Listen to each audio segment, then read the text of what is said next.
Olá alunos, bem-vindos a mais uma videoaula do professor Sérgio. Hoje nós veremos os testes utilizados para avaliar a função renal. O rim é um órgão encontrado aos pares na região abdominal. O rim é formado por uma região cortical fibrosa e uma região medular, constituído principalmente pelas pirâmides renais que desembocam na papila renal. A região cortical, juntamente com a região medular, é a região fisiologicamente ativa, a região que filtra todos os componentes excretas nitrogenados para a formação da urina. Essa urina ela é conduzida aos cálices renais menores, depois aos cálices renais maiores e finalmente à pelve renal, que veicula a urina até a bexiga, onde é armazenada e posteriormente eliminada. Todo o rim é formado por um elemento chamado elemento morfofuncional do rim, chamado de néfron. O néfron é constituído por um glomérulo onde existe uma quantidade de vasos anastasomados, onde todo o sangue vai ser filtrado e conduzido a diversos túbulos, túbulo contornado proximal, alça de Henle e túbulo contornado distal e túbulo coletor. Esses túbulos constituem a região realmente ativa do rim, onde os elementos são filtrados, são absorvidos e são secretados, de acordo com a região renal. A principal função do glomérulo é a filtragem, a barreira mecânica na qual os elementos eles entram nos túbulos renais. O túbulo proximal é o túbulo onde acontece 60 a 80% da reabsorção de todo o volume, todo o volume urinário. 70% de todo o sódio vai ser filtrado, vai ser reabsorvido juntamente com o cloreto, mas também vai ser absorvido glicose, bicarbonato, fosfato e sulfato, e vai ser secretado nessa região aí os íons hidrogênio, produzindo assim uma urina ácida. Na alça de Henle vai acontecer principalmente reabsorção de água. No túbulo distal vai acontecer reabsorção de cloreto e de sódio também, além de alguns íons potássio e hidrogênio no aparelho justaglomerular. Nessa região atua principalmente a aldosterona e o hormônio antidiurético. E no ducto coletor é o processamento final da urina. Em cada rim ele pode conter até cerca de 1 milhão de néfrons, e os néfrons eles contribuem com a formação do ultrafiltrado, produzindo em média 200 litros de ultrafiltrado por dia, que vai passar pelo glomérulo e obviamente a maior parte vai ser reabsorvida. O rim apresenta 3 funções: excreção, regulação e uma função endócrina também. São as principais funções renais. Na função endócrina, o rim, através do seu aparelho justaglomerular, ele percebe os níveis de sódio, os níveis de água e, consequentemente, os níveis de pressão sanguínea, e produz uma enzima chamada renina. Essa renina ela tem como substrato o angiotensinogênio, uma pré-proteína produzida, uma pré-enzima produzida pelo fígado. A renina converte o angiotensinogênio em angiotensina. A angiotensina tem uma atuação direta sobre os capilares, provocando uma vasoconstricção, e também atua sobre as suprarrenais, induzindo as suprarrenais a produzir aldosterona, que aumentará a captação e reabsorção do sódio nos túbulos renais. Vasoconstricção, juntamente com o aumento do sódio e, consequentemente, o aumento do volume sanguíneo, aumentarão novamente a pressão, fazendo com que retorne aos níveis normais. Uma das funções dos rins, que é bastante avaliada pelos testes de sua função, é a função excretora, né? O rim é responsável por excretar os compostos nitrogenados, os produtos do metabolismo celular e também substâncias estranhas. Essas substâncias estranhas, esses excretas nitrogenados, eles vão passar pelo glomérulo através de fenestras, como nós veremos, vão cair no túbulo contorcido proximal e aí poderão ser reabsorvidas se essas substâncias elas precisarem, se houver necessidade de maior concentração dessas substâncias no plasma, ou elas podem ser secretadas se o tamanho, a carga ou a forma dessa molécula não for capaz de ser filtrada. Então, ela pode ser transportada através de proteínas específicas para dentro do túbulo renal. A excreção urinária ela é o resultado dessa filtração menos o que foi absorvido, mais o que foi secretado. Então, no cálculo da excreção, a gente tem que levar em consideração não só as substâncias que foram filtradas, mas aquelas que foram secretadas e aquelas que foram também reabsorvidas. Os principais produtos avaliados, usados para avaliar a função renal, são os produtos filtrados, que eles medem a função excretora do rim, são a ureia, a creatinina e o ácido úrico também. Todas as substâncias que chegam através do sangue ao rim, eles passam inicialmente pelo glomérulo. Esse glomérulo é formado por anastomoses de vários vasos sanguíneos que apresentam fenestras. E essas fenestras eles filtram, eles barram algumas substâncias e deixam passar outras substâncias. Esses fenestras, esses espaços, eles são espaços funcionais, são espaços que delimitam o volume da molécula a ser ultrapassada, delimita a forma dessa molécula, que também não poderá ter livre acesso ao túbulo renal, e também existe uma outra barreira que é a negatividade, a carga elétrica negativa dessas fenestras. Então, substâncias que são também negativas, elas terão dificuldades de ultrapassar, serem filtradas pelo rim. Então, essas substâncias ao serem filtradas, elas vão cair numa cápsula chamada cápsula de Bowman. Nessa figura a gente pode ver que cerca de 180 litros de plasma são filtrados por dia, mas a maioria vai ser reabsorvido, principalmente a água vai ser reabsorvida e o sódio também, e vai ser excretado aí cerca de 1.200 ml de urina por dia. Falando em reabsorção, esse ultrafiltrado que passa pelo glomérulo, cai no túbulo contornado proximal, a gente pode ver na figura aqui que boa parte da água vai ser reabsorvida e com a água também vai o sódio. O sódio e a água são reabsorvidos principalmente no túbulo contornado proximal. A gente pode ver na figura direita as concentrações. No túbulo contornado proximal, o ultrafiltrado chega em torno de 300 miliosmolar. E quando nós medimos a urina na alça de Henle, nós já encontramos uma concentração bem maior, cerca de 1.000 miliosmolar, indicando uma grande reabsorção aí de água, também de sódio, mas principalmente de água, fazendo com que esse ultrafiltrado seja bastante concentrado.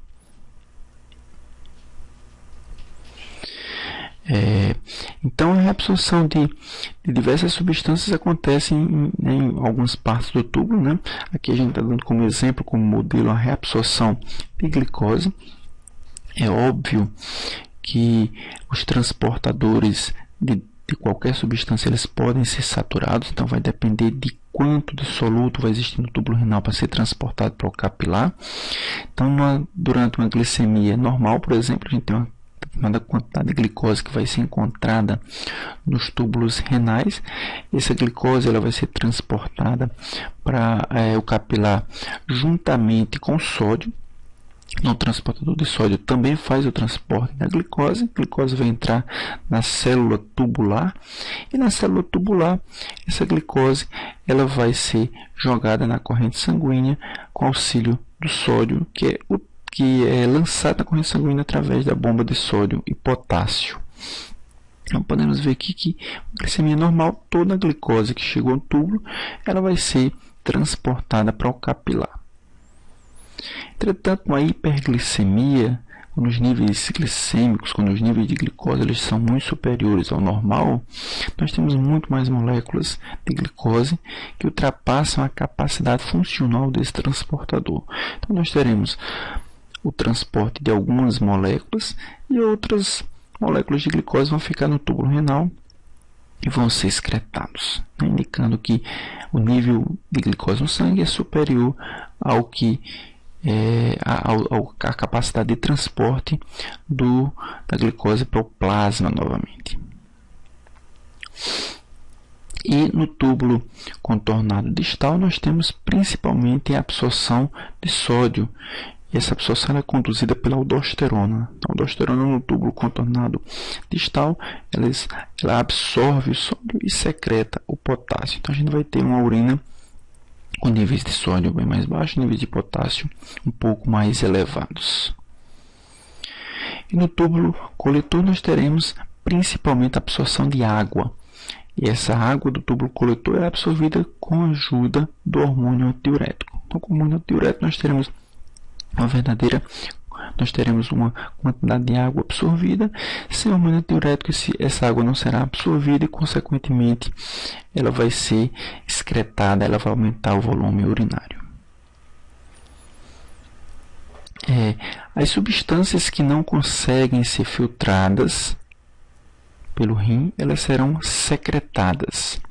Então, algumas substâncias possuem transportadores, esse é o mesmo princípio da absorção, só que no sentido inverso. Substâncias que estão no plasma, que elas precisam ser eliminadas, mas não conseguem ultrapassar a barreira da filtração glomerular, elas são acopladas a um transportador, e esse transportador leva a substância para o túbulo renal. Uma urina normal, ela apresenta algumas características como esterilidade, ela é clara, de cor âmbar ou de cor âmbar, tem um pH levemente ácido, em torno de 5 a 6, odor característico, densidade aproximadamente de 1,024 gramas por ml e pode conter um número pequeno de fragmentos celulares, de células completas ou de componentes proteináceos. Um adulto normal, ele produz em média de 1 a 2 litros de urina por dia.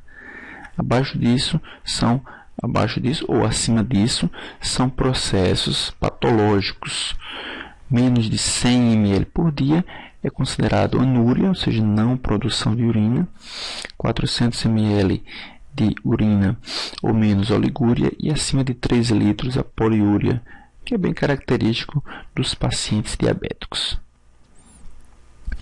Nos testes de função renal são avaliados a filtração glomerular, a secreção de compostos endógenos e exógenos, como ureia, creatinina e ácido úrico, e também a reabsorção tubular de água e de eletrólitos. Para se avaliar essa condição, se faz o que se chama de clearance renal, que é a quantidade de sangue ou de plasma que pode ser depurado, pode ser limpo de uma determinada substância em um tempo definido. Então, clearance de uma substância ele pode ser calculado através da fórmula D é igual à concentração dessa substância na urina dividido pela concentração dessa substância no plasma vezes o volume de urina por unidade de tempo. Entretanto, o tamanho do rim e a taxa de filtração glomerular eles são proporcionais ao tamanho do corpo. Então, por convenção, a gente precisa ajustar, o clearance da substância em função de uma área corporal definida, que corresponde a 1,73 metros quadrados. Então, para medir esse clearance, a substância que vai se medir, ela precisa ter algumas características, como concentração estável no plasma, ela precisa ser fisiologicamente inerte, ela precisa ser livremente filtrada no glomérulo e ela não pode ser nem secretada, nem reabsorvida, nem sintetizada e nem metabolizada pelo rim. Então, se todas essas características forem atingidas, o clearance é considerada a taxa de filtração glomerular. E qual a importância da taxa de filtração glomerular? Ela indica o número de néfrons funcionantes. Então, a gente pode, a partir da taxa de filtração glomerular, determinar qual vai ser o tratamento, qual o objetivo do tratamento, monitorar a progressão de uma doença, determinar o momento em que a terapia de reposição renal será necessária, guiar dosagens de drogas, também que podem ser excretadas pelos rins. Em média, a taxa de filtração glomerular é 120 ml por minuto em homens e 100 ml por minuto nas mulheres. Utiliza-se para medir a taxa de filtração glomerular um composto exógeno chamado inulina, extraído de alguns vegetais. É um composto derivado da frutose desses vegetais. Apresenta todas aquelas características vistas anteriormente, né? É o chamado padrão ouro da medida da taxa de filtração glomerular, excelente marcador para medir a função renal. Entretanto, a inulina, por ser um marcador exógeno, ela demanda bastante tempo para ser medida. Então, vai ser injetada a inulina e a inulina vai ser monitorada até que seja completamente eliminada. Isso leva horas e é bastante dispendioso em relação ao tempo. Por isso, os marcadores mais utilizados na atualidade são os marcadores endógenos do metabolismo nitrogenado não proteico, como creatinina, ureia e ácido úrico, e também as proteínas de peso molecular baixo, como a beta-2 microglobulina, proteína de ligação retinol, alfa-1 microglobulina e a cistatina C. A creatinina ela é derivada da creatina. E a creatina é uma molécula que é sintetizada a partir da fusão da arginina com a glicina. Então, quanto maior os níveis de creatina, maior os níveis de creatinina. Só que a creatina encontrada, essa molécula que nós estamos vendo aqui do lado, ela é encontrada na forma linear, ela mantém-se em equilíbrio com a creatina fosfato, uma vez que ela é fonte de energia para a contração muscular. Então, níveis aumentados de creatina podem ser encontrados dependendo da fisiologia do músculo. Consequentemente, a creatina se transforma em creatinina e os níveis elevados de creatina refletem os níveis elevados de creatinina, que é a sua fórmula ciclizada é a creatinina e a creatina ciclizada a partir da desidratação dessa molécula.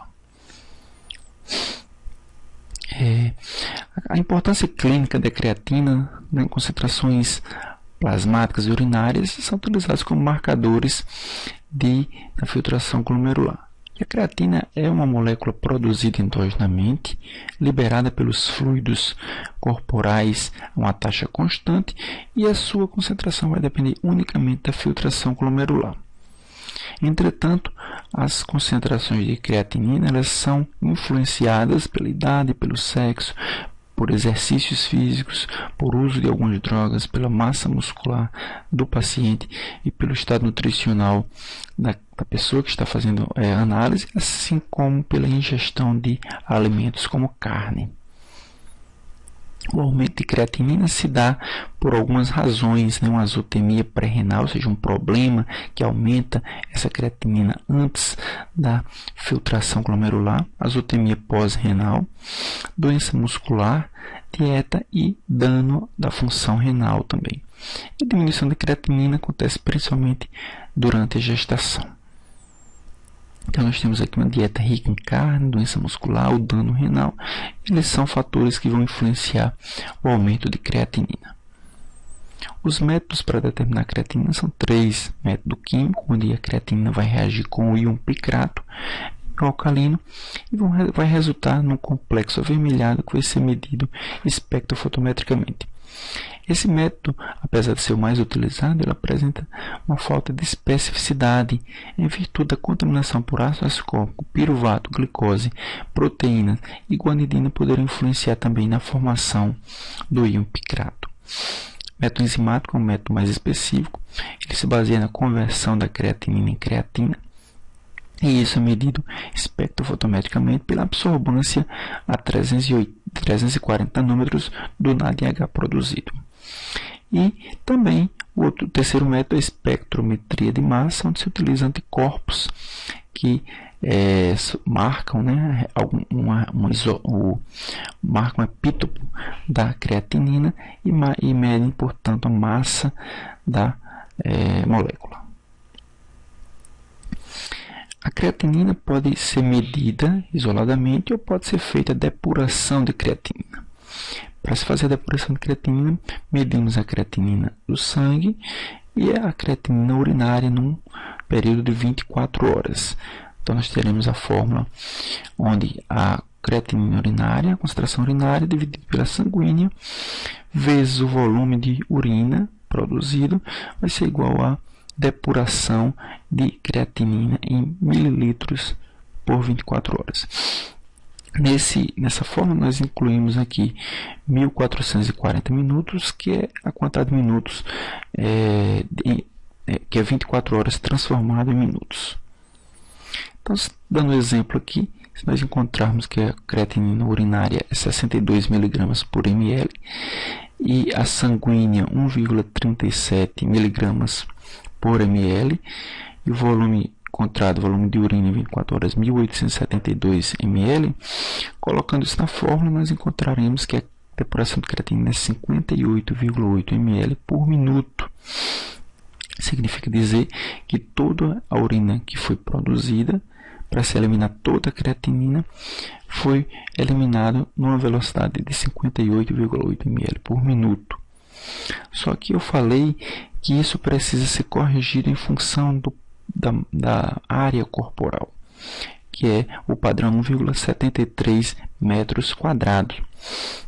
A gente precisa colocar na fórmula a depuração ser creatinina vezes 1,73 dividido pela superfície corporal do paciente, que pode ser calculada através dessa fórmula aqui à esquerda, onde a gente vai precisar da área corporal, do peso em quilograma e da altura em centímetros. Então, a gente pode calcular a área corporal do paciente. Fazendo esse cálculo, a gente encontrou aqui que a área corporal é 1,70 metros quadrados. Quando a gente coloca na fórmula, a gente encontrou que a depuração corrigida vai ser 59,8 ml por minuto por 1,73 metros quadrados.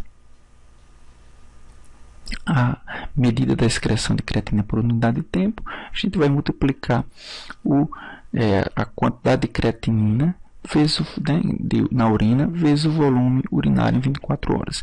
E dividiu por 100 para converter os decilitros em ml. Então, nós teremos aqui 116 mg em 24 horas. Também pode-se fazer a excreção de creatinina por peso. Então, a gente vai dividir o que nós encontramos de creatinina, 116 mg por 24 horas, pelo peso da pessoa, 59 kg, vai dar 1,97 mg por quilo em 24 horas. Nós podemos fazer essa tabela, né, que os valores de creatinina de referência variam em função da idade e variam em função também do sexo. Por essa razão, foi criada uma fórmula de Krakow-Gall, que inclui, né, que avalia a idade, o sexo e o peso nas concentrações de clearance de creatinina. Então, nós podemos ver que o clearance de creatinina nessa fórmula é igual a 140 menos a idade, vezes o peso em quilos, dividido pela creatinina no plasma em miligramas por decilitro, vezes 72. Para mulheres, né, essa fórmula é utilizada para homens. Para mulheres, é só multiplicar esse resultado por 0,85. Desse lado direito, nós podemos ver um mamograma, que ele pode calcular rapidamente a superfície corporal, tendo-se a altura e o peso, né? A partir de uma ligação entre a altura e o peso da pessoa se medida no cruzamento, né? A intersecção dessa linha na superfície corporal vai dar a quantidade de metros quadrados, né, na superfície da pessoa. Ureia é o principal produto metabólico nitrogenado do catabolismo proteico humano. Cerca de 75% de todo o nitrogênio proteico excretado na forma de ureia. Mais de 90% da ureia vai ser excretada pelos rins. E a doença renal ela está associada ao acúmulo de ureia no sangue. A ureia tem seus níveis aumentados por azotemia pré-renal e azotemia pós-renal por aumento do catabolismo proteico e também diminuição da função renal. A diminuição da ureia se dá por aumento de diurese, lesão hepática, uma síndrome com baixos níveis de hormônio antidiurético, síndrome nefrótica e aumento do uso de proteínas para síntese. Todas essas razões, assim como dieta, todas essas razões diminuem a ureia plasmática. Então, nós temos aqui a azotemia pré-renal como motivo de aumento da ureia, né, insuficiência cardíaca congestiva. O sangue vai ser levado menor quantidade até o rim, então a ureia vai ficar retida no plasma e esses aumentos acontecerão por esse motivo. Além disso, a azotemia pré-renal com aumento da micção, diarreia, vômito, tudo isso também pode aumentar a ureia. E os choque hipovolêmico, um sangramento, uma hemorragia, também pode aumentar os níveis de ureia. Na verdade, não aumentam os níveis de ureia, mas concentram a ureia em virtude do líquido que é eliminado e a ureia não. Azotemia pós-renal, então nós temos as obstruções, obstrução do ureter, obstrução do ureter e obstrução também da uretra, podem ser motivos para aumento da ureia, uma vez que a ureia não pode ser eliminada com a urina e ela retorna aumentando sua concentração no plasma. Também o aumento da ureia está relacionado com o catabolismo proteico aumentado, como acontece na hemorragia digestiva. Essa hemorragia, a proteína que foi degradada, ela vai ser absorvida, catabolizada e, consequentemente, aumento de ureia. O estresse também é um motivo que o catabolismo proteico é aumentado, e o infarto agudo do miocárdio também produz catabolismo proteico, consequentemente, produção maior de ureia. E também a ureia está aumentada em virtude da função renal diminuída. Insuficiência renal, a ureia não vai ser filtrada pelo rim, consequentemente a sua retenção no plasma vai ser detectada e vai ser indício, né? É a principal forma de se medir a função renal avaliando a ureia plasmática. A ureia vai estar diminuída quando se há aumento de diurese, quando a lesão hepática é grave, uma vez que a ureia é sintetizada pelo hepatócito. Durante a gravidez também teremos diminuição de ureia, desnutrição e uma dieta pobre em proteínas também diminuirá a produção de ureia. A ureia é influenciada por vários fatores extra-renais.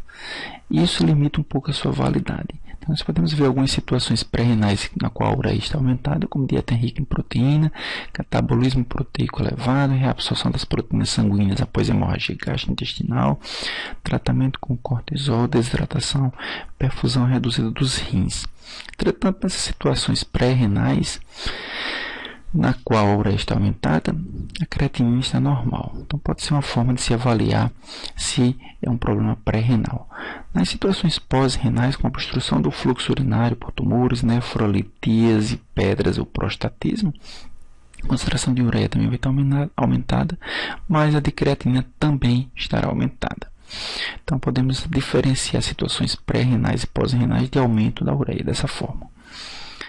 Também podemos utilizar o sistema de relação de nitrogênio ureico-creatinina, que é a medição da ureia plasmática e discriminação grosseira entre a azotemia pré-renal e pós-renal. Então, dividiremos a concentração de ureia pela concentração de creatinina. Os níveis de referência, os intervalos de referência, entre 12 e 20 mg de ureia por miligrama de creatinina. Como a ureia ela se move, né, para o plasma, cerca de 40 a 70% do rim normal, ela promove passivamente a veiculação da ureia, assim como a taxa de produção da ureia vai depender de fatores não renais, é um indicador não muito bom para se medir a taxa de filtração glomerular. Na verdade, se utiliza vários elementos para se chegar a uma conclusão da função renal. Os métodos para determinar a ureia são métodos indiretos e métodos diretos.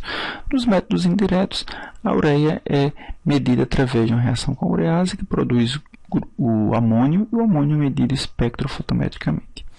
E nos métodos diretos, medimos o composto diazina, que é formado pela condensação de ureia com diacetila em meio de desidratação, e esse composto é medido espectrofotometricamente.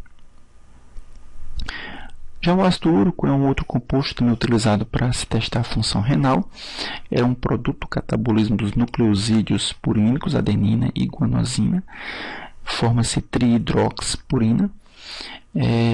O ácido úrico é o principal composto nitrogenado dos répteis e dos pássaros, mas nos mamíferos ele é excretado em pequena quantidade. E as fontes da dieta contribuem com menos da metade do ácido úrico produzido. Então, a partir do metabolismo das purinas, da adenosina e da guanosina, é produzido um composto condensado num produto comum, composto comum, a xantina, e a xantina se transforma em ácido úrico. O aumento do ácido úrico ocorre em virtude da existência de doenças como a gota, dieta rica em proteína, acidose metabólica, destruição aumentada das nucleoproteínas, insuficiência renal, uma miscelânea de outros problemas, e também o uso de algumas drogas pode aumentar o ácido úrico. E a diminuição do ácido úrico também pode acontecer por uso de outras drogas, neoplasias, a síndrome de Fanconi, a doença de Wilson, a acromegalia, doença celíaca e também xantinúria. Então, nós estamos vendo aqui uma figura mostrando a concentração de ácido úrico acumulado nas articulações, característica da gota. A gota é uma doença genética na qual pode-se falhar algumas daquelas enzimas que produzem, que degradam as nucleoproteínas, e o ácido úrico, ou melhor, o ácido úrico vai se acumular em virtude da degradação dessa molécula que é produzida. Também o ácido úrico pode estar aumentado em virtude do uso de algumas drogas, como a vitamina C, como a furosemida, levodopa, alguns barbitúricos e também o etanol. Todos eles podem aumentar a produção ou impedir a eliminação do ácido úrico. O ácido úrico também vai estar aumentado em virtude da destruição aumentada de nucleoproteínas. As nucleoproteínas vão, obviamente, gerar purinas, e essas purinas, ao serem degradadas, produzirão ácido úrico. O ácido úrico é medido através de uma reação com a uricase. Essa uricase produz peróxido de hidrogênio e elantoína. O peróxido de hidrogênio ele reage com 4-aminoanpirina, produzindo antipiriquinoneimina, que é uma substância vermelha que é medida espectrofotometricamente. O aumento do cromógeno é proporcional ao aumento do ácido úrico. Também medimos a permeabilidade glomerular. Então, nós sabemos que o glomérulo ele possui uma camada endotelial fenestrada, a membrana basal é carregada negativamente, e a barreira celular apresenta algumas células especializadas, os podócitos, que impedem a entrada de qualquer substância. Então, essa restrição à passagem de macromoléculas filtra as moléculas de acordo com o tamanho molecular, com a carga e com a forma. E isso é importante para se avaliar que substâncias iremos encontrar no ultrafiltrado glomerular. Algumas proteínas podem ultrapassar essa barreira. Então, nós temos as principais proteínas aqui. Algumas proteínas ultrapassam uma concentração muito pequena. Desculpa. Nós temos, por exemplo, nós olharmos aqui a coluna coeficiente de triagem glomerular, nós podemos ver a quantidade de proteína que é encontrada no ultrafiltrado em relação ao plasma. Nós temos um percentual de proteína que é encontrada no ultrafiltrado. Então, imunoglobulina G e albumina são encontradas em taxas baixíssimas no ultrafiltrado glomerular. O aumento dessas proteínas indica uma lesão renal. Outras proteínas também podem ser utilizadas, elas são menores, elas passam muito maior quantidade. Nós temos a alfa-1 microglobulina, proteína de ligação ao retinol, cistatina, que passa em torno de 70% e é bastante utilizado como marcador de função renal, beta-2 microglobulina e também, obviamente, a proteína total.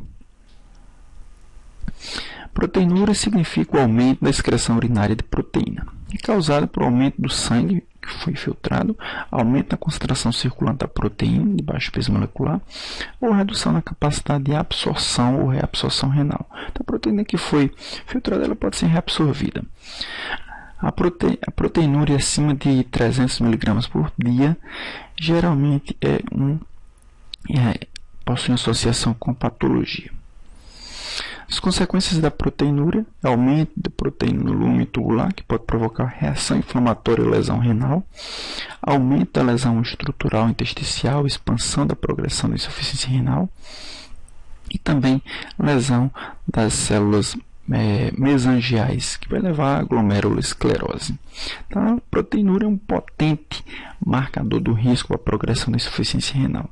Uma vez que ela é encontrada na urina, indica que a proteína está passando livremente sem nenhum tipo de restrição. São vários os tipos de proteinúria. Nós temos a proteinúria glomerular, onde nós encontramos principalmente a albumina. Nessa proteinúria é caracterizada pelo aumento da permeabilidade glomerular. Então, a albumina que é encontrada em concentrações muito baixas, ela vai ser encontrada em concentrações bem mais altas. Proteinúria funcional, ela ocorre em virtude da mudança do fluxo sanguíneo através do glomérulo. Então, mais sangue chega, mais proteína vai passar. Então, não é indicatício de lesão, e sim do aumento do fluxo renal. Proteinúria tubular acontece quando há aumento das proteínas urinárias, geralmente de baixo peso molecular. E a proteinúria de sobrecarga acontece quando há aumento na concentração plasmática dessas proteínas de baixo peso molecular, que produzem essas proteínas por diversas razões, e esse aumento faz com que seja refletido também no aumento dessa proteína no ultrafiltrado. E a proteína pós-renal acontece por uma secreção anormal das proteínas do trato urinário posterior. Geralmente é provocada por processos inflamatórios ou também por processo de malignidade. A proteinúria é determinada por um tempo, então é coletado a urina, geralmente são 24 horas. Pode-se fazer testes semi-quantitativos através de tiras de papel, mas os testes quantitativos se baseiam no método do biureto, com a precipitação de proteína, também em métodos turbidimétrico com ligação ao corante, ou pode-se fazer também eletroforese, onde nós avaliaremos os tipos de proteínas que estão sendo filtrados. Nós temos aqui a tira de papel, que é um método semi-quantitativo. Nós medimos não só a proteína, mas medimos diversos outros compostos simultaneamente: glicose, cetona, urobilinogênio, bilirrubina, nitrito, e diversos outros compostos.